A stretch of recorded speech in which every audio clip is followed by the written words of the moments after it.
a place to squeeze in, that'd be great. This is the first year we're doing this research speed pitch event. I'm really excited about it for a number of different reasons.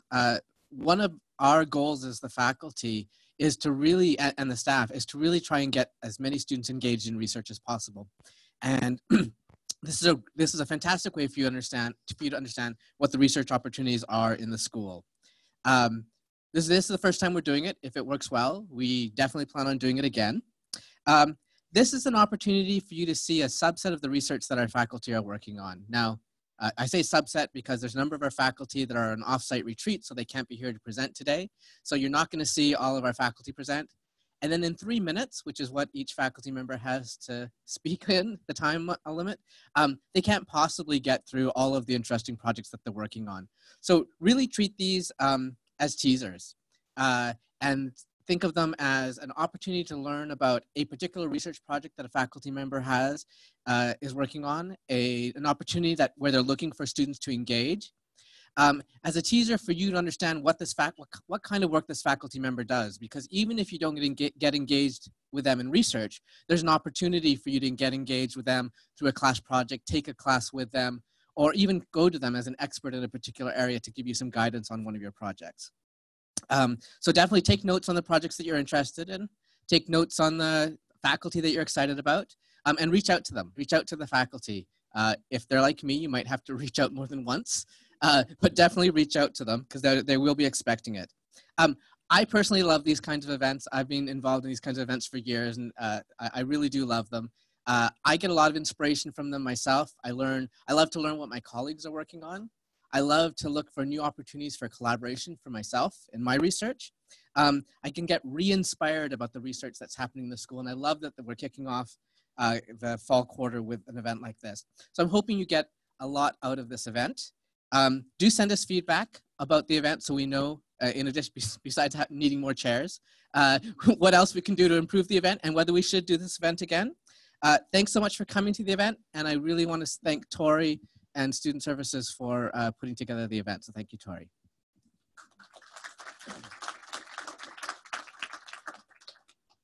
Oh, and do you want to just launch right in? Okay. And so I am going to be the first speaker in the in the series. I don't have slides. I have some notes that I prepared, and Tori's going to be keeping time at some point. Oh, yes, that's me.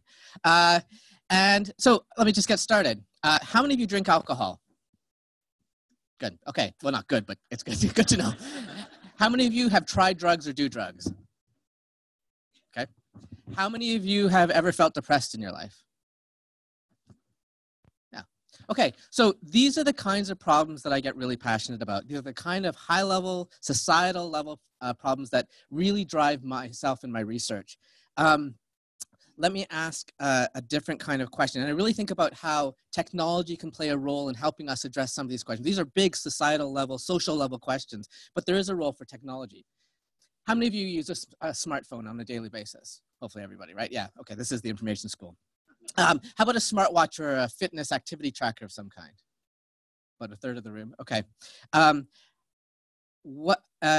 How you use those devices and how you interact with those devices and just how they're worn on your body and the information they collect about you are actually really good signals to tell us a lot about your different kinds of behaviors.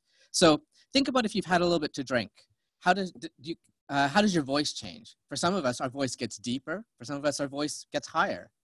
When you think about when you've had a little bit too much to drink, when you're walking across the floor, you may not be as steady in your steps as you were before. So we can look at how your gait changes. All of these signals are things you can collect from a mobile device.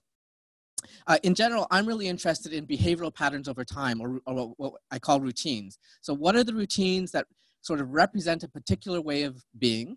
And how do those routines change when you're in a different state, whether you're depressed or whether you're under the influence of alcohol or something else?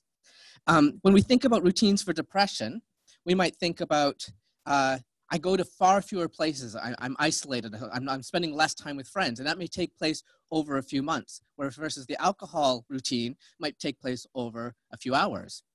And so routines at these different levels are really interesting. So my research group for the last 8 years has really been focusing on how do you collect large data sets from the devices that people carry and wear all the time, the devices they interact with on an everyday basis, and how to leverage and use machine learning techniques to extract routine information about those behaviors and how to solve them, how to address real problems. So we can predict things like whether a hospitalized patient will be rehospitalized after they've been discharged from the hospital.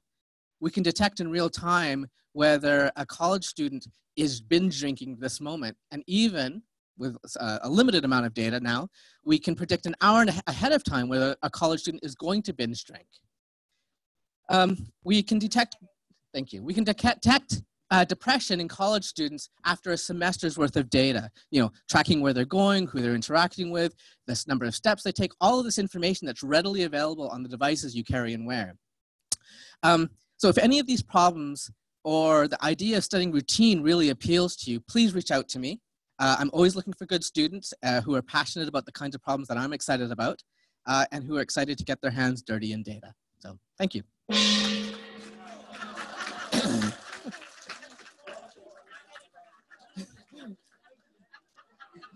And who's next? Rolf. Thank you.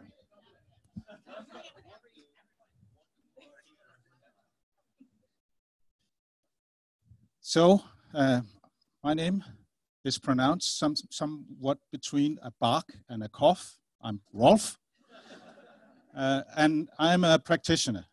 I have been working a lot as a manager, a librarian. I have done all kinds of things in Scandinavia mainly, and some international work. So now, as I'm a professor of practice, to my tenure, which is a 2-year tenure, there is this research grant of $50,000 attached to it. And the theme that I'm going into would be the future of libraries.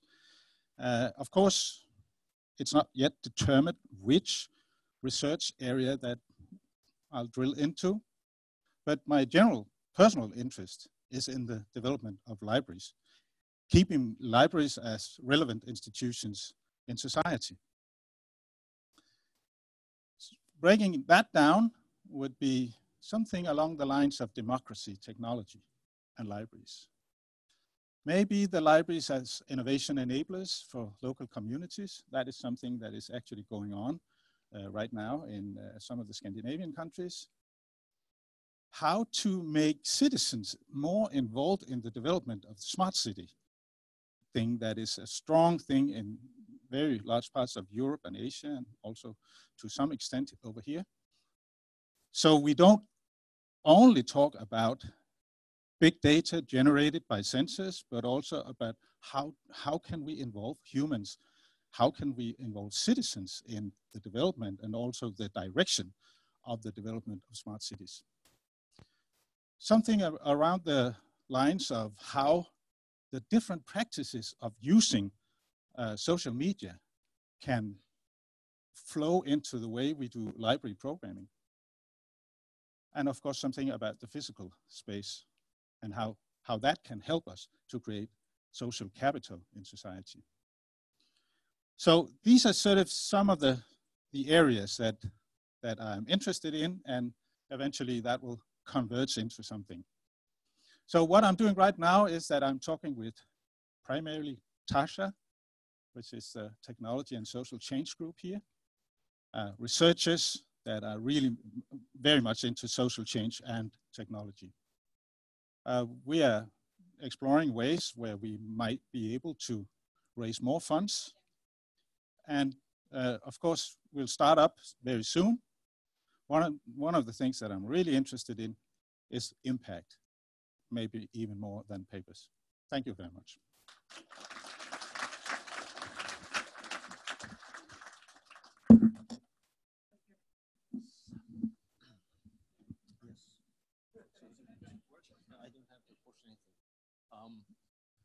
So I would say welcome, but I can't. Okay, so that's me. My name is Ott, and I'm lecturer here. And you can pronounce my name as you wish. And here I'd like to talk about two projects. One is Afghanistan business development and violence. How does violence influence business development?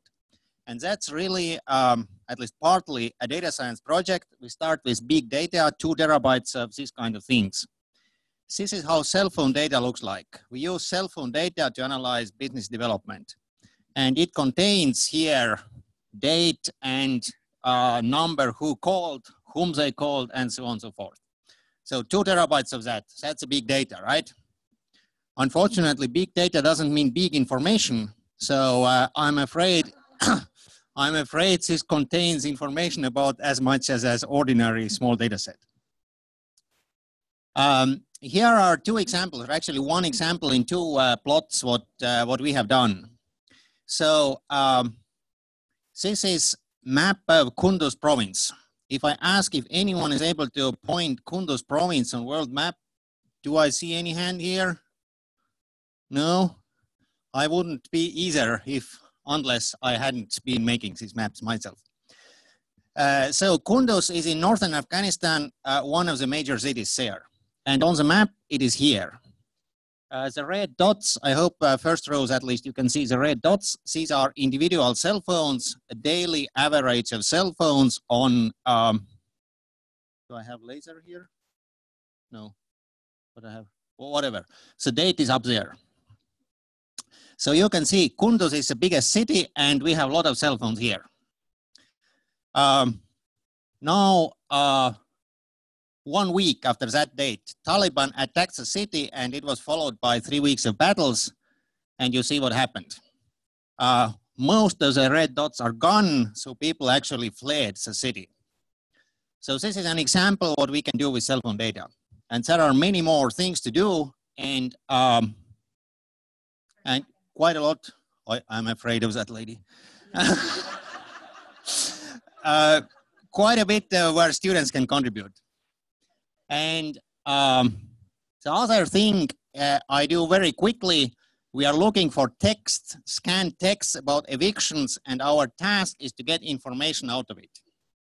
Can you get information on computer out of it? In particular, address, names, number of people, and so on and so forth.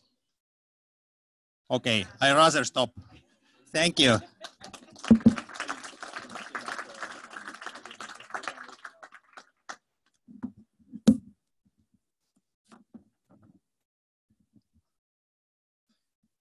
Camp, Read-A-Rama, Camp, Read-A-Rama. Okay, so I'm here to tell you about a Read-A-Rama project, which I started back in 2001, doing outreach projects with my students to kids in the community. And the sort of basic idea of Read-A-Rama is to use children's books as the springboard for all the activities, whether it's an hour-and-a-half long program that's free or at the library, or whether it's a week-long 40-hour immersion. We've had 7 summers of the 40-hour immersions. Our most recent partner is Campus on Dexter, which is an affordable housing complex for families that previously experienced homelessness. And the research around Can't Read-A-Rama, by the way, this is Trent and former Dean Harry Bruce and Sean playing guitar and singing Beatles songs, I think, for my kids last summer at Can't Read-A-Rama. But what the first iteration of the research for this project was to try to find out how Can't Read-A-Rama impacts kids' attitudes toward reading, because there's a lot of research that shows that if you have a positive attitude toward reading, even if you struggle a little bit, you'll work harder to acquire the skills.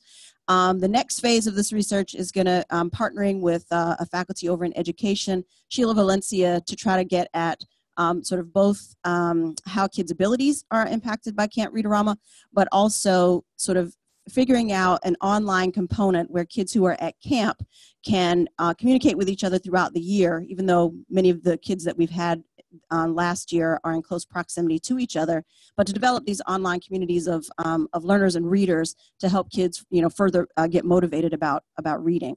Last summer, I also had an undergraduate who came to me. We did Read-A-Rama in Australia and in Australia this summer, their winter, on a study abroad as well. So these are the study abroad students that put on a Read-A-Rama at Docklands Public Library in Melbourne, Australia. And Katsini Samani was junior undergraduate who came to me and said, I'd really like to work with your Read-A-Rama program. She developed Let's Talk About Money Read-A-Rama because she's a finance major. We planned it for the spring. She did the IRB, went through the whole process, and is now she's in final stages of finishing a paper that's going to be published to the Honors College. She's a McNair scholar as well. And so, so there's lots of potential. If this is the kind of thing that interests you, you want to get to do some things in the community with kids and really make a difference with literacy. Also have a Read-A-Rama board that helps support the mission of where we're going. And so that's what I'm doing. I'm also a Girl Scout leader. So if anybody out there is interested, let me know.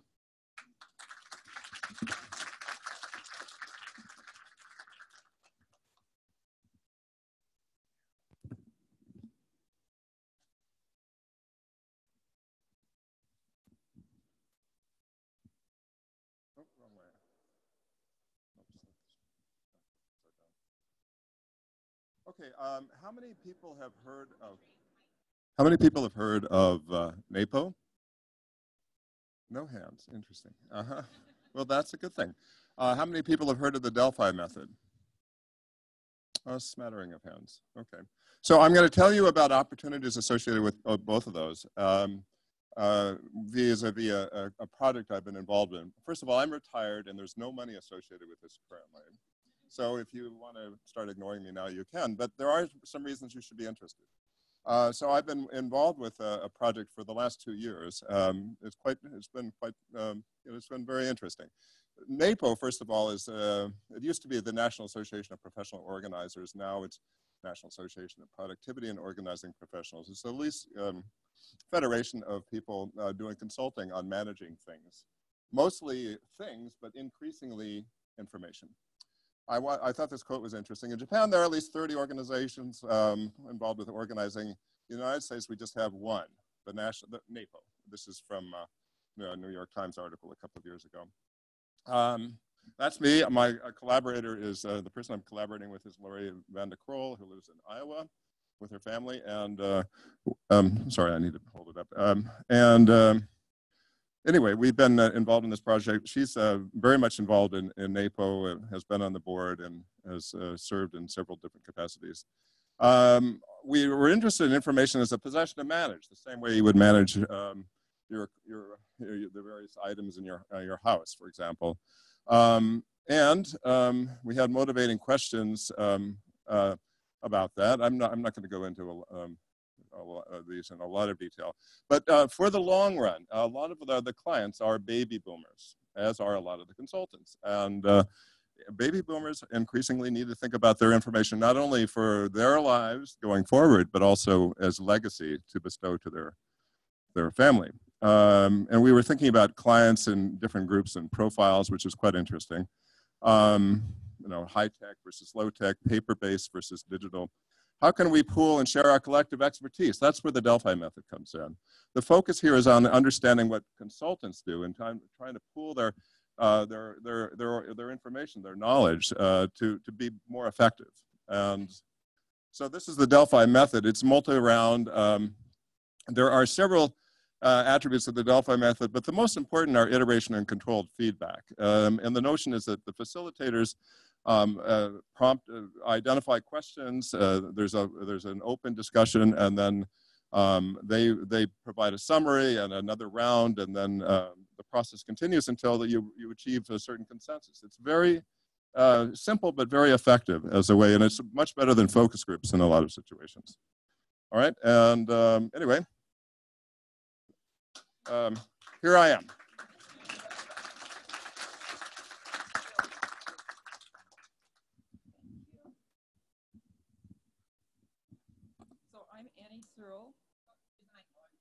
I'm Annie Searle. I'm a lecturer here in the iSchool, and I also own a risk advisory firm. And I'm here to talk to you about opportunities to be published if you're interested in writing at a certain level. So I'm going to start this around. I think the students start here. You can just, rather than me trying to describe to you what kinds of articles we publish, it's probably easier to look at a table of contents of the last volume.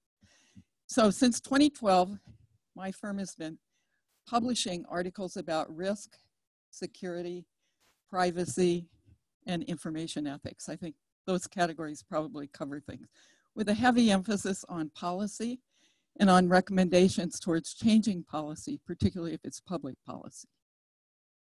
The research notes come from papers, most of them do anyway, written by students who are willing to rewrite them into a certain format so we can publish them as a research note. They appear first on the website. We hold copyright then. And when 25 or 30 of them are available, we gather them into a volume, publish them, and the copyright reverts to the author. If any of you are interested in finding out about this, you don't have to be in one of my classes. You can come and talk to me about something that you're interested in doing. And that's it.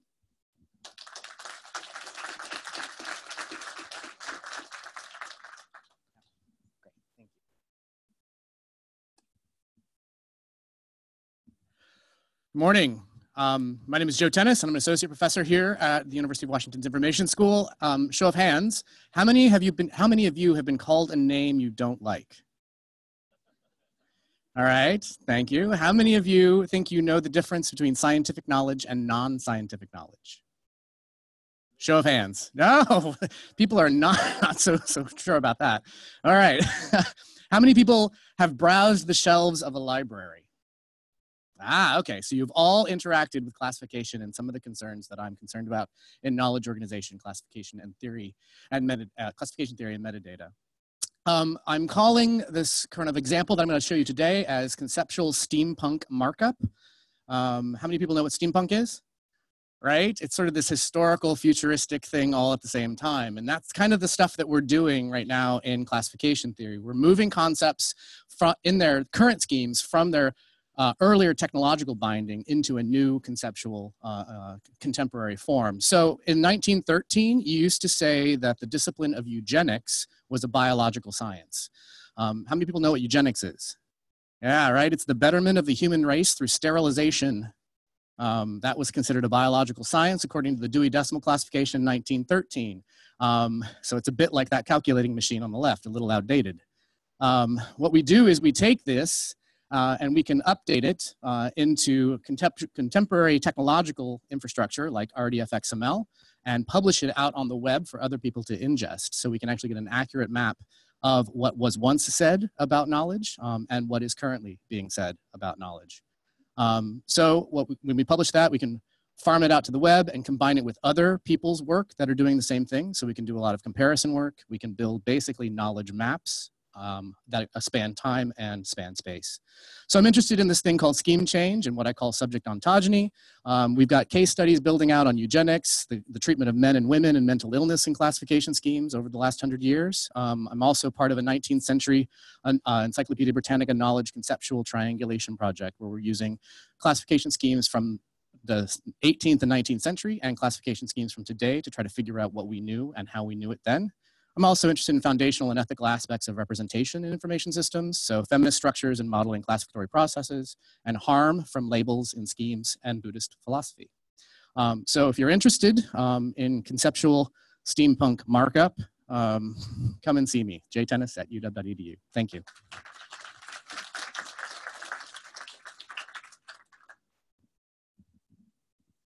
I wasn't expecting to need 3 hands. I'm Mark Schmaltz, and I'm a 4th-year Ph.D. student at the iSchool. I'm in the Gamer Lab. Last year, Jinha Lee, my advisor, and I secured a grant from the Institute of Museum and Library Services with the help of our friends from the Video Game History Foundation to study artifacts that are created during the development of digital games. Our lab has already done considerable work on preserving, cataloging, and classifying digital games, video games, through our work on the video game metadata schema. But games are cultural artifacts that are a lot more than just the bits that are installed on somebody's device when they purchase a game. Every time a new form of pop culture emerges, humanity does a miserable job of preserving it. At first, this has been true of pop music, of radio programs, television, and film. There's no way of knowing how many early games we've already lost, in part because society at large didn't see the value in them. Understanding them takes even more effort than just preserving them. And while there is a growing interest in preserving digital games, the story of a game is more than those ones and zeros. So we designed this research project. We're looking at game design documents, technical design documents, art bibles, style guides, musical scores, test builds, voiceover auditions, marketing materials, bug databases, focus tests and playtest notes, videos, and a whole lot of stuff that we probably haven't thought of yet.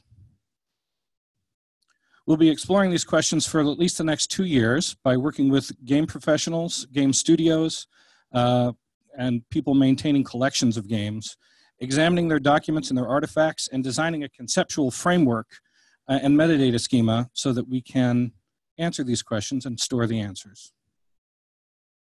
So please let us know if you'd like to contribute. Thank you.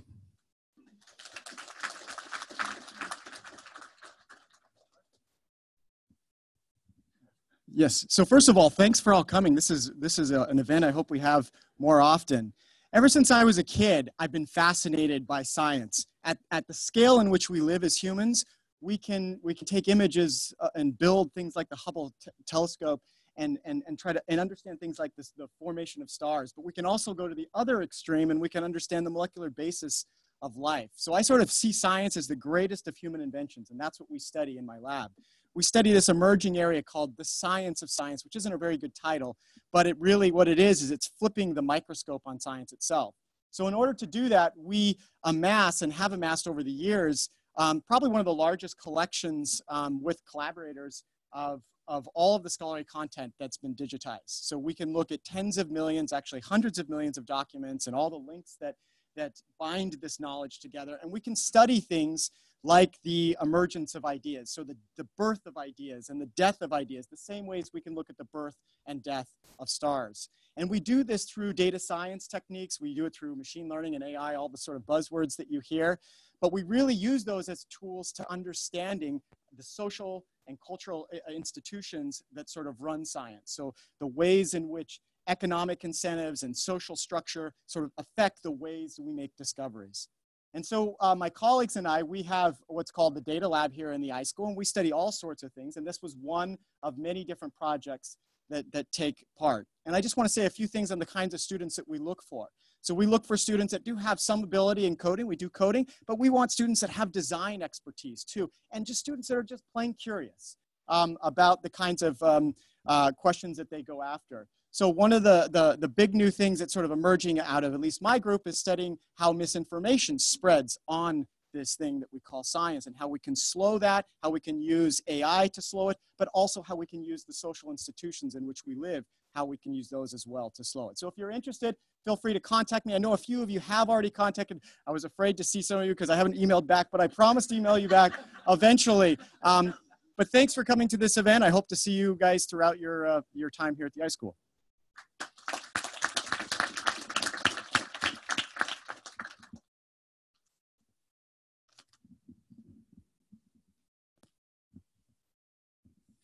Thanks, everyone. I'm Chris Coward here. I'm a senior principal research scientist at the Information School and director of an applied research center here called the Technology and Social Change Group, or what we call TASHA.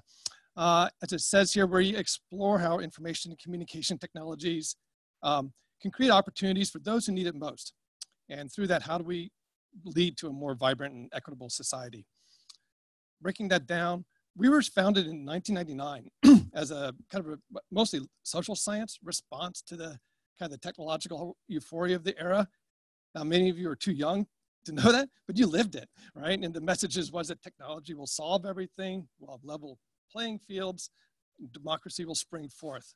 Well, we've seen maybe some, how that's not necessarily come about. So we are mostly focused on those people who would stand to benefit the most from these technologies.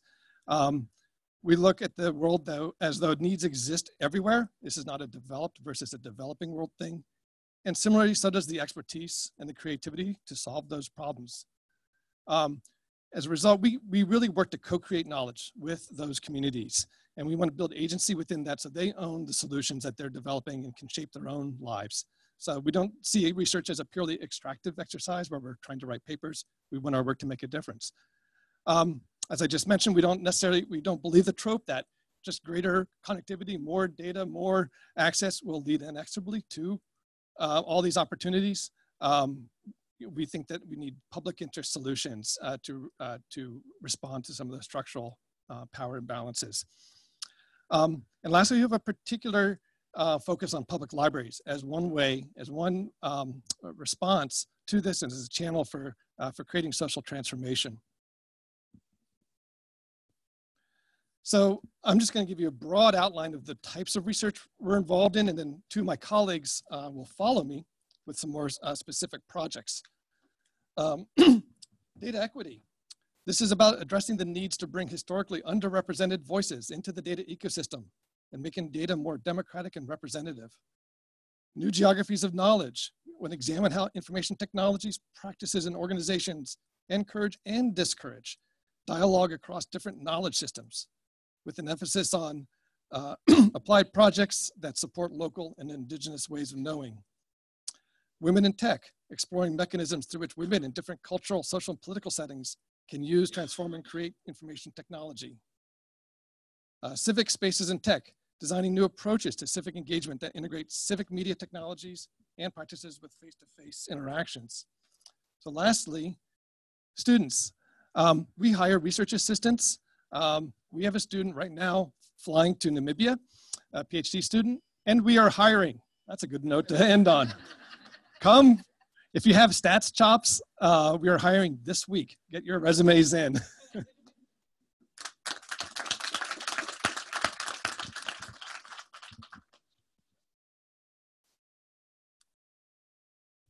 Awesome. I'm Jason Young. I'm a senior research scientist, so one of Chris's colleagues. It seems like a recipe for a good speed pitch here is to ask a question up front. So how many of you like to travel internationally to cool places? Especially if a prestigious research grant is paying you to do it.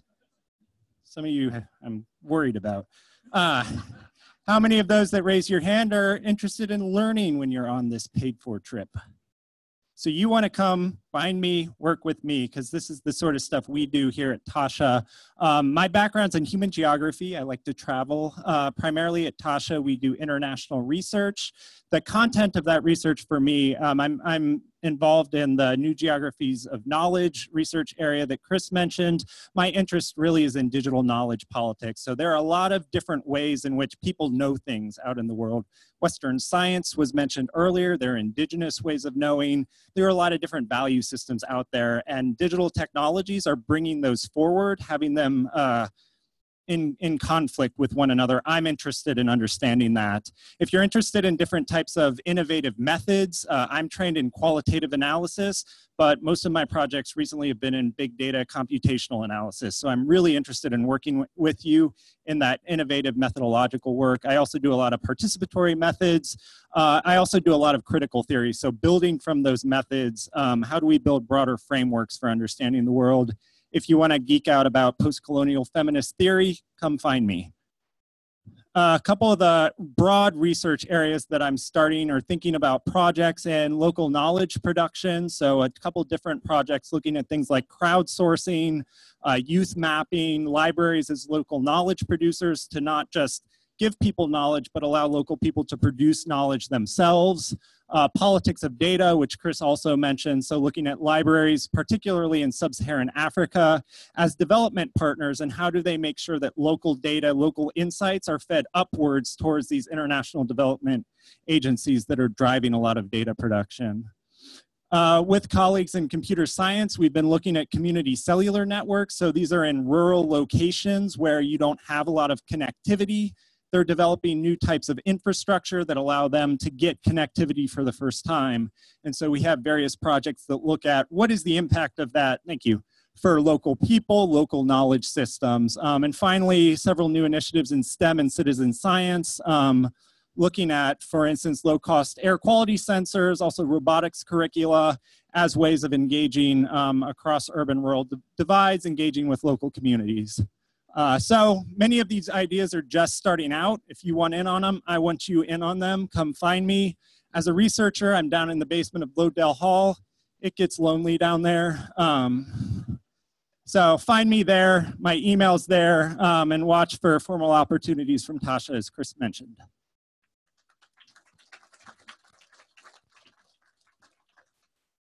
What is it? Hello. Hi, my name is Maria Garrido. I'm a principal research scientist with Tasha too. I'm the Mexican of the group. How do I change this? Oh, here we go. My background, my intellectual home is communications. I did my PhD there, but I drove from a range of theoretical disciplines, from information theory, from development theory, and others for my work. I focus on understanding how communities that face obstacles, economic, social, cultural, can use, share, create, and appropriate technology for living the lives they choose to live. Different research areas, meaningful access to information is one of them, and its impact in development. I'll tell you about it in the next slide.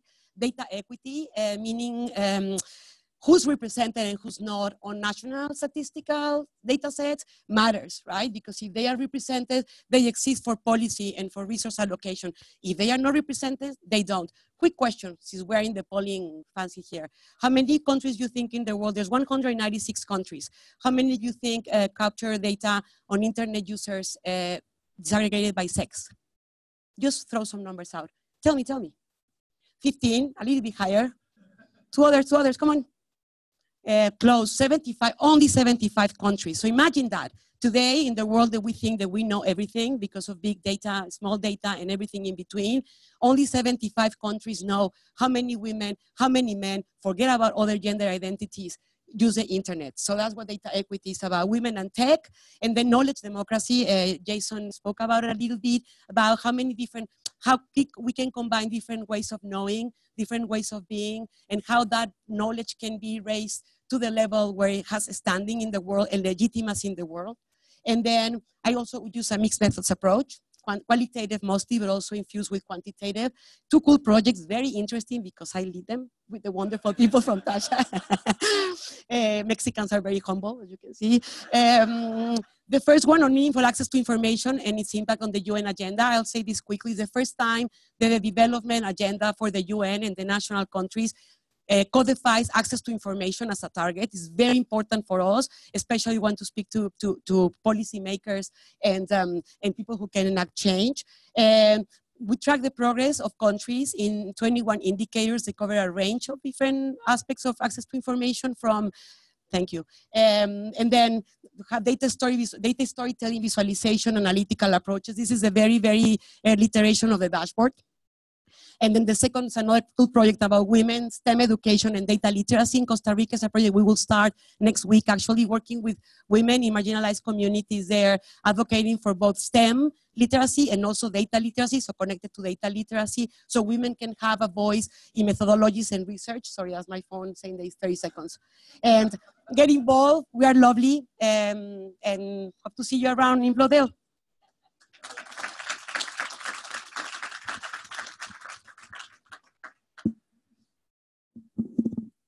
I managed to make one slide, so I won't have to move them forward. I'm Carol Palmer. I'm a professor and associate dean for research, and I'm here to talk to you about the Open Data Literacy Project.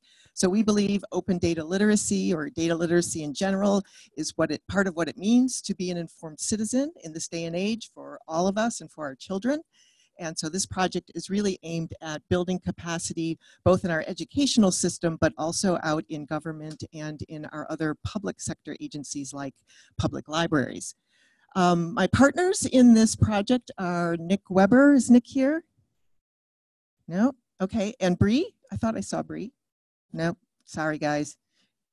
So Bree is your contact person. Nick Weber's the other partner.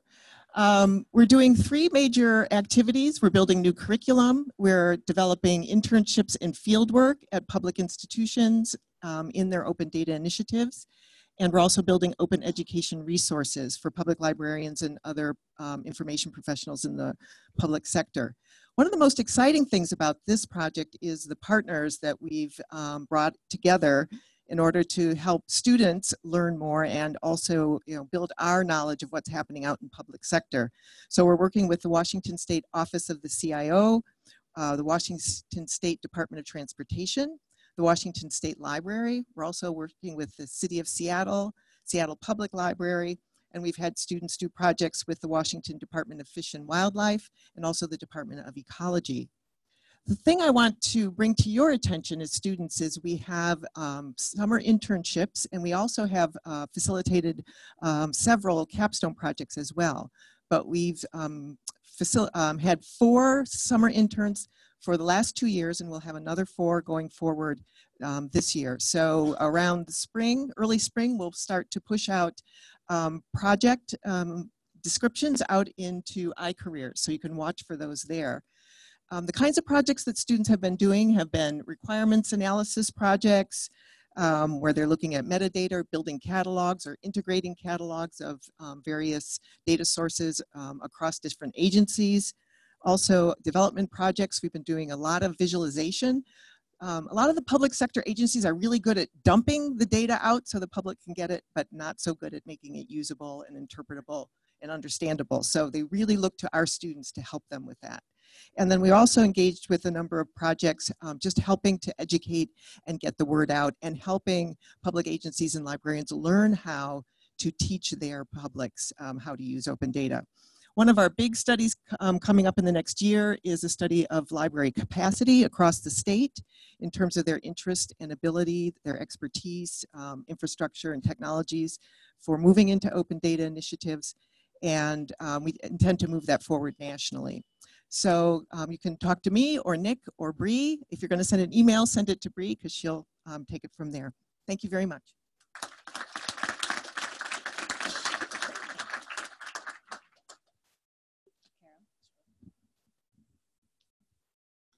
Hello, everyone.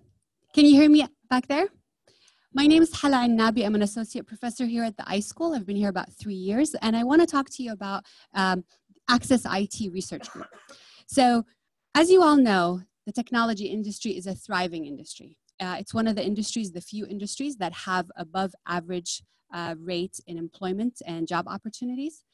Unfortunately, these job opportunities and these thriving careers that have significant impact on how it shapes our society, our culture, is not accessible to everyone in our community. Access IT is a research group that is interested and focuses on how to create equitable environments so that everyone in our community can access these opportunities and can have the ability to influence our society through the technology industry. In particular, what we look to do is build a context for creating employment success. And we focus on 2 populations in particular at this phase, women and people with autism. A couple of just quick facts about why we focus on these particular communities. Women are only represented in terms of 25% in the industry. What we also don't always know and hear about is the fact that a lot of women enter the industry, and within 5 years, about 56% of them leave. And that's not because they're not interested. That's not because they don't love their jobs. In fact, 78% of them say they do. There's a lot of things about the context of our industry, the context of our organizations that make them leave. Individuals with autism have a significant interest in the technology industry. 80% of them remain unemployed, even though they have multiple graduate degrees. There are things about our industry and how we select people, how we prepare people in education, how we interview people, how we onboard them, and what we expect employees of all kinds to behave and to accept certain cultural aspects that make them leave the industry and not persist in the industry. What we work on and what we try to focus on is the life cycle of employees. We look at what obstacles in the preparation phase. So one of our projects is looking at women of color in large technology classes and what are the inclusive and exclusive factors that our educational environment presents in these large science and technology classes. We look at recruitment. One of the studies we have, for example, is an analog experiment where we look at the bias that an interviewer brings when they interview people with autism.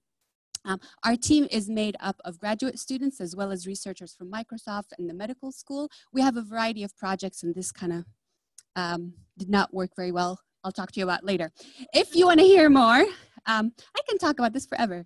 We do have an information session for anyone who's interested. We look for undergraduate and graduate students. We have internships as well as, not internship, volunteer opportunities, independent study, and paid opportunities.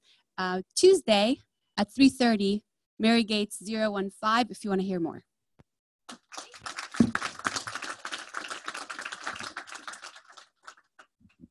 So like Carol, I also only had one slide, but I used animation, so I cheated. It's, otherwise, it was optimization. We'll see if it, oh, I need to do it. Look at me. All right, so my name is Bill. I'm an associate professor here in the Information School. My PhD is in computer science. I work broadly in data management, visualization, machine learning, sort of the big three that I consider part of what we've been recently calling data science. But what ties all my sort of work together is it needs to be motivated by some sort of important problem that somebody cares about, which is, seems like that would include anybody that works in this area, but you'd be surprised at how little work that actually fits that, that description. I want to give you one example of one sort of slice of what I'm working on that kind of maybe is been a bit of a hot topic across all my research, rather than, whoops. Oh, see, there you go. So animation doesn't work that well. Let me just talk about it. So so there was an article from ProPublica in 2016 about the system called Compass that had to do with recidivism. Have people seen this article? How many people heard of this? Surprisingly few. So there's a number of examples of this coming out online. Amazon Prime Now had trained some models to figure out how they, or Amazon trained some models to figure out where they're going to deliver the service for Amazon Prime Now, which has a similar, I'll draw a connection between these two. So in this Compass case, there was, so the idea here is to predict recidivism. So you plug in some information about a defendant and a judge can get a number back that gives you a probability of that this person will reoffend. Okay, so this should already be raising some warning bells, and indeed it is. The fact that there's no real oversight on who can buy these things and what kind of sales pitches come in from the vendors. But worse, you can demonstrate that this thing was not only sort of wrong quite a bit, it only got it right about 61% of the time, but even worse than that is when it did get it wrong, it was demonstrably racist. Right, so if it labeled you as a high risk, likely to reoffend, and you did not, you were twice as likely to be African American. And if you were labeled as would not reoffend, but you did, that kind of error, you were twice as likely to be white. So if a human had this kind of record, you'd be fired. But with algorithms, we sort of shrug our shoulders and say, well, the data made me do it or something. We've heard a couple of times here from other faculty who are worried about data equity. Well, so part of my research is about, there's certain data sets that you only have what you have, right? You only have the sort of biased, ugly, non-representative data set you have. And so what can you do about it after the fact to try to avoid coming up with the wrong answer? And so the sort of epistemology of these data science methods is something we're interested in. And what it turns out you can do is design new algorithms that don't just jack up accuracy on bad biased training data as high as possible, but rather try to balance the trade-off between accuracy and these notions of discrimination and fairness and so on. And so there's a significant spike in the last couple of years on new methods to worry about fair ML, and we're in that space as well. I think I'll stop there. Come and see me if you want to hear more about that.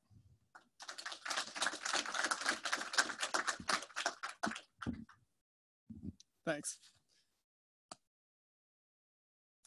Hello, everyone. I'm Pete. I'm a researcher here in the iSchool, and I'm just going to say kind of a lot of stuff, and I hope if any of it sounds interesting, then you can make a note about my email and come talk to me.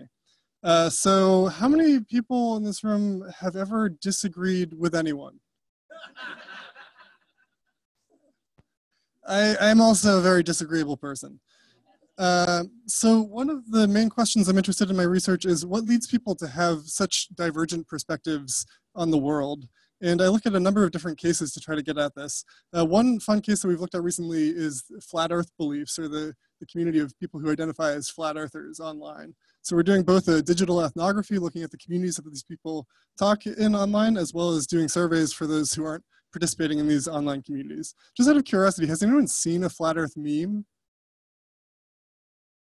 Okay, not bad. Yeah. So part of this is also a concern about how much are platforms contributing, or online platforms contributing to the spread of these beliefs. That's a theme that recurs in some of my other research as well. Another area that I'm looking at is the ideology and kind of sense-making activities in the cryptocurrency space. So again, I don't know how many people here are actually invested in cryptocurrencies. This is a smart room. People are fools. No, I'm just kidding. You're fine. But I'm also interested in a kind of ethnographic approach to looking at what's been going on in the cryptocurrency space, both how that could benefit society as well as what the dangers of that might be. And as a final area of research here, I'm looking at alt-right disinformation tactics. So the alt-right has been a bit out of the news for the last few months, thankfully, but they're still a big problem. And so I've been thinking about looking at how they spread disinformation as well as how to combat that. As a complement to these endeavors into thinking about human knowledge, I'm also interested in machine knowledge and artificial intelligence and the limits of knowledge that machines can have because of, in particular, the kind of rigid ontologies or ways of thinking that they have about the world, and also how that leads to biases in AI. So yeah, I've actually been like hearing a couple of these pitches and being like, wow, Bill, we should really chat.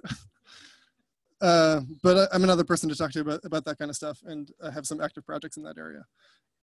Finally, I've also started to, I don't want to say I get like co-found or something. I know we have a very flat research group called the Critical Platform Studies group here in the iSchool, and that group is also participating in a lot of really interesting research projects.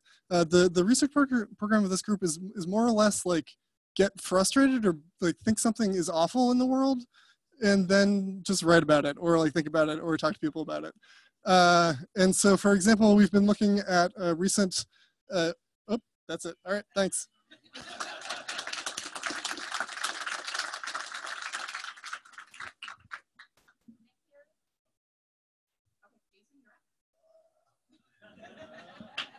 Ready for this.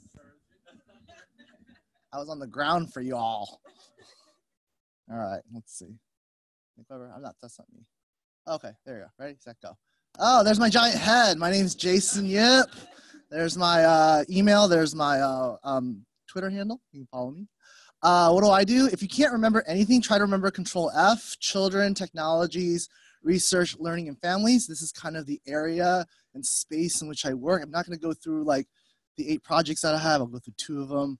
But one of the big things we do is we build new technologies. We're always thinking about what are the ways we can help families learn together? How do they collaborate? What are the new theories and what are the ways that technology can be much more innovative? And I do this with something called Kids Team. That is a cool graphic design by one of my research folks that did this before. If you don't know what Kids Team is, it's harder to explain. So just go to the YouTube, and type in Kids Team UW. You'll be able to see the video. It's a 4-minute video. There's kids. They're laughing and they're playing, and here they are. And what we do with them is we work with them. We co-design with them. They come in twice a week on Tuesdays and Thursdays after school from 4 to 5:30. So you kind of have to have that slot open. You'll hear me downstairs in Blodell Hall yelling. So if you hear children and me yelling, that's this group. We've designed a whole bunch of new technologies. We often submit to conferences like CHI and CSCW or Interaction Designing Children. If you are this kind of person, undergraduate or graduate, you are perfect. Also, having prior experience working with children is a huge plus. It's definitely something I'm looking for. If you've ever taught, if you've ever babysat, if you feel like I can work with children, then this is the project for you. Another project is that I investigate new technologies. So I don't just build, I look and see like what's going on in the world. We did work with Alexa, Echo Dots, looking at Pokemon Go. One of the new technologies we look at is information search. And this particular project funded by Google is looking at how information is searched for by children of Latin American families, particularly English language learning families. So we went into their homes, we spent time with them, we watched how they searched, we watched how children would translate, we watched how children would mitigate the kinds of queries. So if you're interested in information retrieval, information search, HCI, this is a great project. The kinds of people that work, undergraduate and graduates again, right? But also fluent in Spanish. This is one that requires some fluency in Spanish, definitely being able to look at like transcripts in Spanish. It's gonna be a big plus. So I am done. There's my giant head again. You can see me at jcyp@uw.edu. Thank you.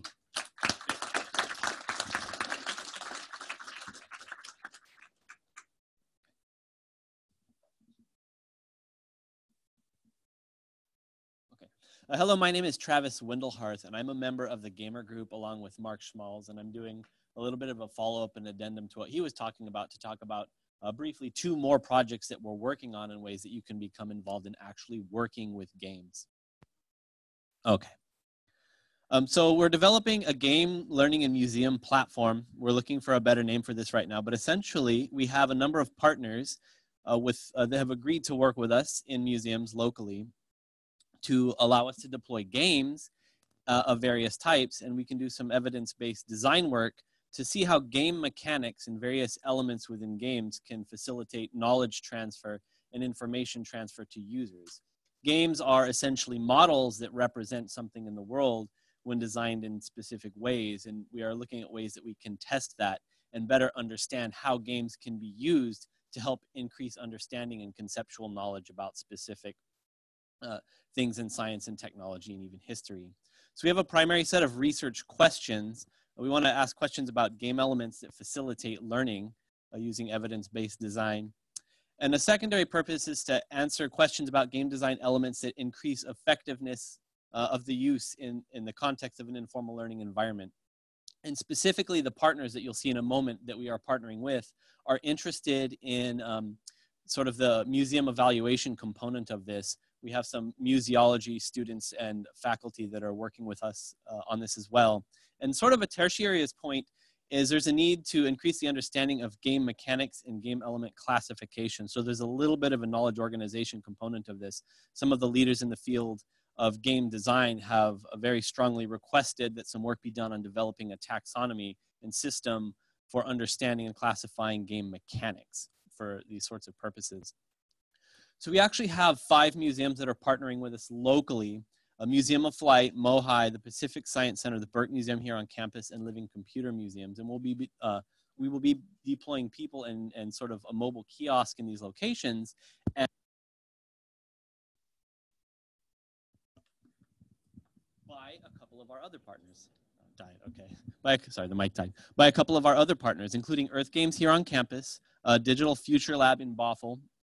College of the Environment has their own separate program, then they're developing games to learn. They're working on 3 games right now, for instance, for understanding carbon and water utilization STEM issues. And some of our industry partners, such as Strange Loop Games, and that's a strong benefit of our partnership with these companies, that they can actually develop multiple versions of games to do things like A/B testing and test 2 versions of a mechanic to see how the outcomes differ when we represent that model in a game differently. So you can email me directly at travisw@uw.edu if you're interested in this, or if you're interested in augmented reality games, ethics, and privacy, Jinha, our advisor, is recruiting for that as well. Thank you.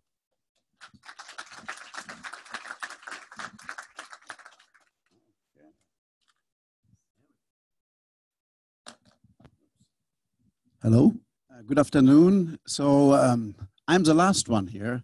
How many presentations have you seen and heard already? 19. So I'm number 20 here. We missed Nick. So my name is Hans-Jochen Scholl, and my major areas of research are what you see here: digital government, which is basically the combination, intersection of information, ICTs, and the public sector. And I'm focusing on 2 areas. One is the area of smartness, smart city in particular. In 20 years, 75% of all humans will be living in metropolitan areas. That means that the human experience is basically an urban one in metropolises. That is exactly reversed from some 100 years ago. So it's a completely new situation which requires new and smarter infrastructures. That is what we are studying. The other thing that I'm really excited about is the other area mentioned in part by other speakers, distributed ledger technology, which is the superset to blockchain and cryptocurrencies. And we are interested in what the impact is on the public sector, particularly also the regulations and the policies involved, and the regulatability and enforceability of regulations. We have lined up a series of interviews there with stakeholders and government officials, including the finance minister of Gibraltar. So that is a study that is starting right now. Who is not from this area here? Okay, welcome to one of the most dangerous areas that you can live in the world.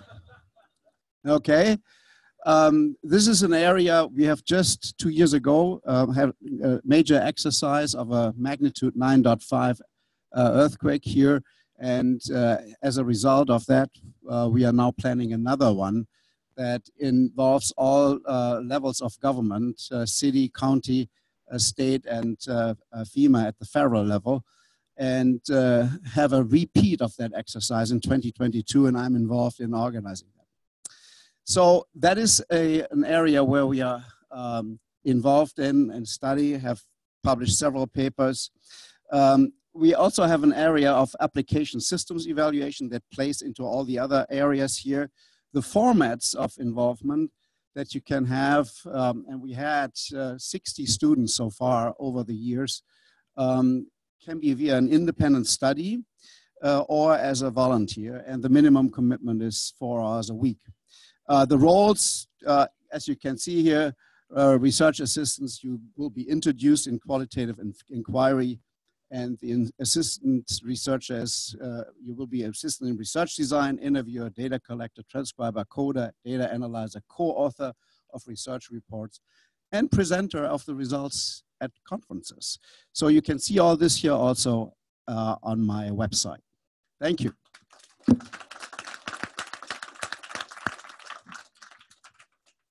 Well, thank you all. I know that was a whirlwind tour through 20 faculties' research projects, and for many of them, several research projects. I hope you were as inspired as I was. I made a list of 3 or 4 different collaborations that I want to start myself, so I know I got a lot out of this. Please remember, reach out to the faculty, reach out to the names that they had on the website, on their pages, if it wasn't them directly, but definitely reach out. Any projects that you had some interest in, any projects, any faculty that you're excited about working with, this is the time to reach out and get engaged in research at the iSchool. Thanks so much for coming out. We will be sending out some kind of survey at some point to get your feedback on the event. Again, thank you for coming out.